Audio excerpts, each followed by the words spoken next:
I make art because I want to stop time. When I see something, I walk outside a lot, I'll see something that lights me up inside and I just want to cradle that feeling in my hands and take it home. And so that's what I do. That's why I paint. I started making art when I was really young, and then I became an athlete and I kind of dropped art. And then later on, when I had my kids, my son was also an athlete, but my daughter only cared about art. That's all she ever did was draw. So we started learning together. And then she went off to art college and got 2 degrees. Later on, I decided to become an artist. She's my private coach, my private art coach. It's just really fun to have that like mother-daughter thing that we share. Our paths are very different, but have come together now. I work in oil and acrylic and watercolor, gouache, acrylic ink, any kind of paint.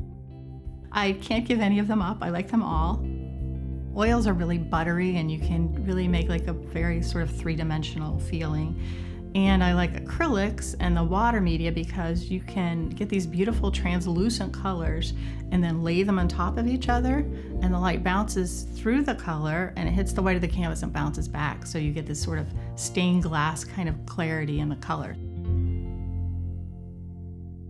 I'm inspired by nature, the colors of nature. Flowers are a subject I always come back to. Number one, they're perfect for artists. They're beautiful shapes and colors. They're like individuals. You could do portraits of them.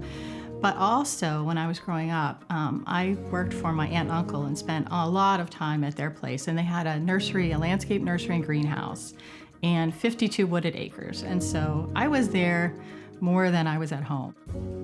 They gave me just this unconditional love growing up. And so for me, flowers are just so much more than what I see. They're just so emotional for me. It's like painting reassurance or calm or love. I just can't get enough of them.